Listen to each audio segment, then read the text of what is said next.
I'm Warren Carrio, Director of the Center for Creative Writing and Oral Culture here at the University of Manitoba, and I'm honored to be reading this citation today. The highest honor the Senate of a university can confer upon an individual is an honorary doctorate. At the University of Manitoba, the criteria includes distinguished achievement in scholarship, the arts, or public service. Our honorary graduate this afternoon is Elder Louis Peninshish. Before Elder Peninshish became a master storyteller, he was a little boy fascinated by the traditional stories his mother would share. Growing up on the coast of Hudson Bay, he would seek out elders in his Omushkego Cree community in search of more stories, stories that had been passed down over many generations. Young Louis would try to learn those stories by heart. He saw how his mother lived off the land, providing for her 8 children. He calls this the happiest time of his life, a childhood spent fishing in the bay, berry picking, and gazing at the snow geese overhead. His love of his Omushkego Cree culture would survive the pain of 4 years in residential school. He was only 5 when he was taken hundreds of miles away and can still remember watching his parents cry as they waved goodbye. Elder Penishish's life experiences, the joys and the sorrows, have shaped his journey and pushed him to continue his pursuit to preserve and celebrate his culture, its spiritual practices, beliefs, and history. As he took on odd jobs in neighboring communities in later life, from a surveyor's assistant to a tractor operator, he met even more elders and was able to record even more stories. Today, you could say Elder Peninshish is a living archive. He has dedicated more than 5 decades to the collection, narration, and recording of hundreds of these legends and traditional teachings. He has brought the history of his people to audiences across Canada, the United States, and overseas, sharing these teachings in Cree and English at storytelling festivals and universities. He is a fierce protector of a culture steeped in oral tradition. To hear Elder Peninshish tell a story is to immerse yourself in the spiritual world of the Omushkego Cree peoples. With a light heart and a quick wit, he brings to life the wisdom of his ancestors for the world to hear and learn from.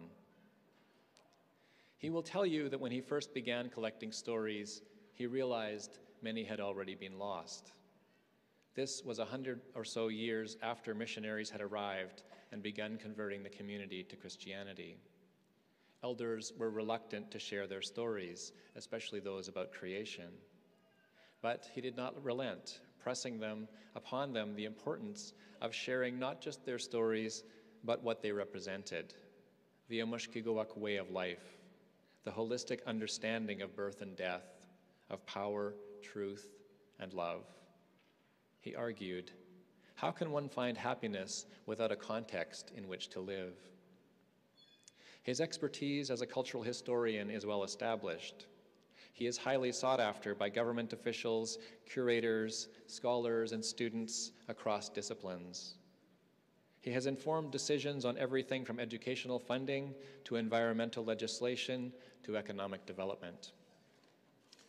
A father of 7 and grandfather of 22, Elder Peninshish hopes his work inspires future generations, encouraging them to develop their own ways to share knowledge and educate through innovative curricula. We thank this prolific storyteller and teacher for dedicating a lifetime to preserving the oral traditions of the Omushkego peoples, for leading the way forward by honoring the teachings of the elders. Mr. Chancellor, it is an honor for me to ask on behalf of the Senate of the University of Manitoba that you confer on Mr. J. Louis Peninshish the degree of Doctor of Letters, honoris causa.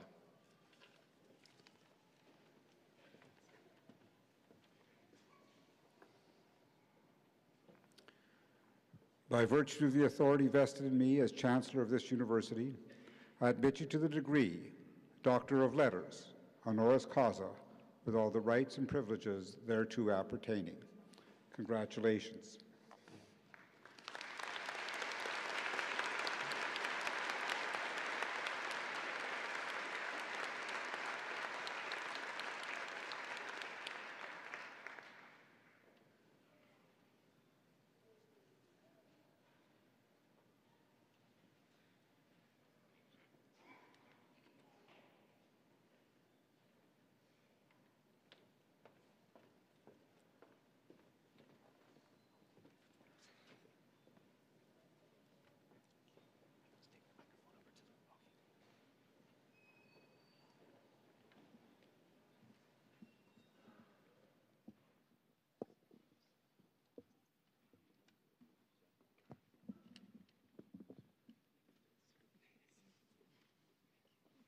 Okay.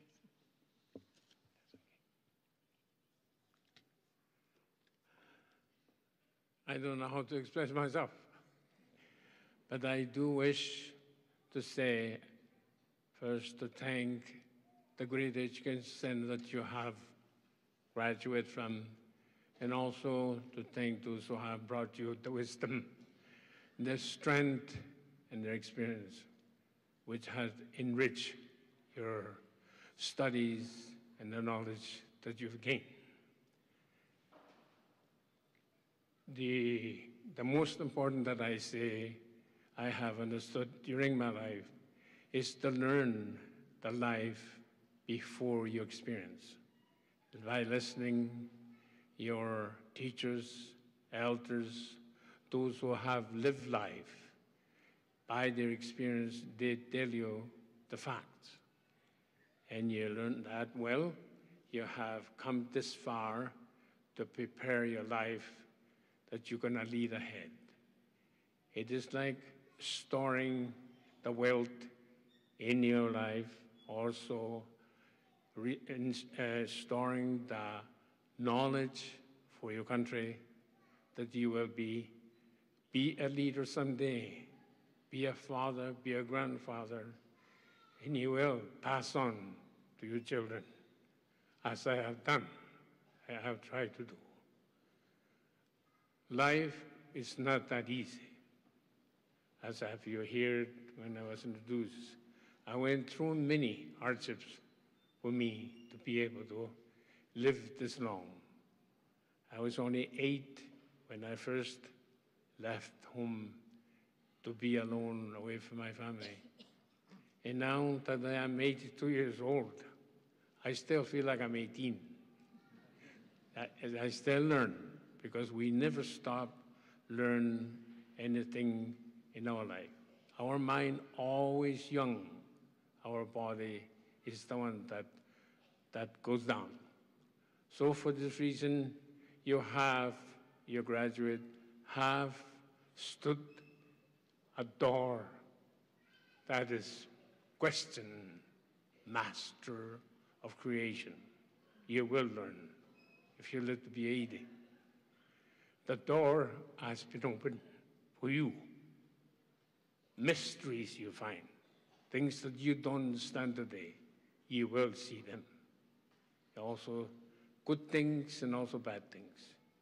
You have learned fast by using which they call high technology.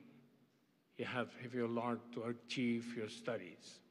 That high technology also bring bad things, and it also brings the very good things for your health and for your mind.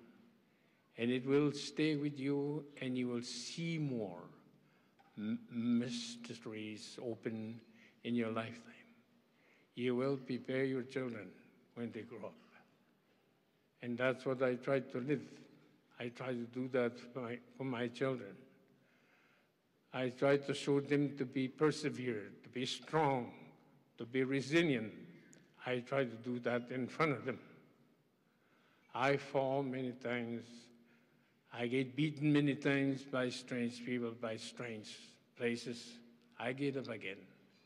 And I went to the places where I think I could not make it, I went, regardless how hard it is. I tried something that sometimes I think it's impossible for me to know.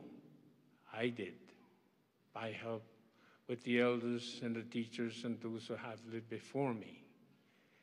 And this is what you're going to do as a graduate. You will experience this life.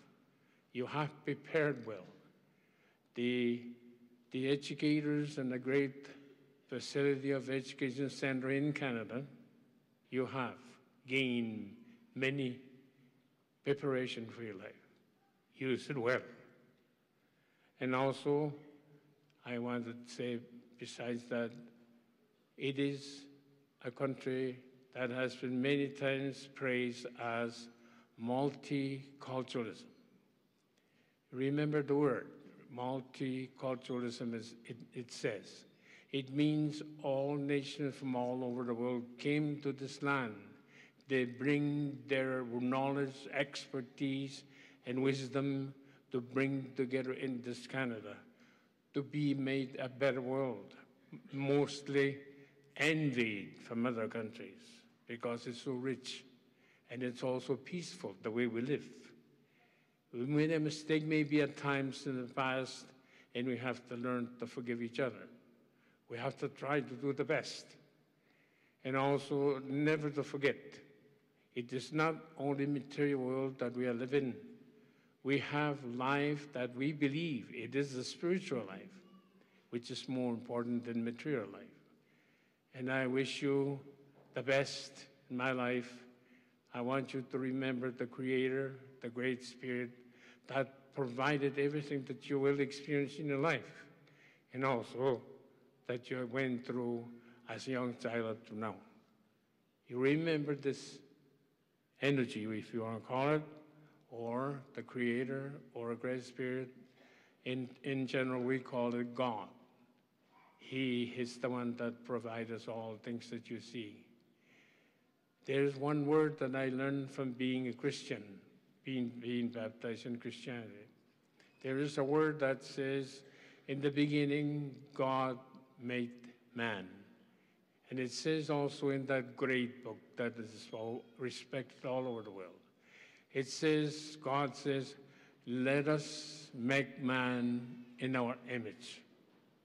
Who did he speak to? What did he mean? Since this great person has a knowledge that's beyond human understanding, is that what he means here in this gray matter contain the image of God to be able to give the nation the technology that brought them up into this world today that we see? Is that what he meant? Eventually, that human body can be changed into a spiritual world, and therefore you reach heaven. That's the way I understand it. Anyway, to be the truth, please remember this Great Spirit as you journey the life and try to follow that. It is the only place where it contains morality. And when you follow morality, you will have always peace in your heart, in your mind. You will have a great hope. I did that. That is why I give you the advice. Once again, I want to thank the great facility that you have found your education to prepare your life. And also I want to thank the educators who have run this great educational institution. And also the past historians, the wisdom that carry with us up to this century.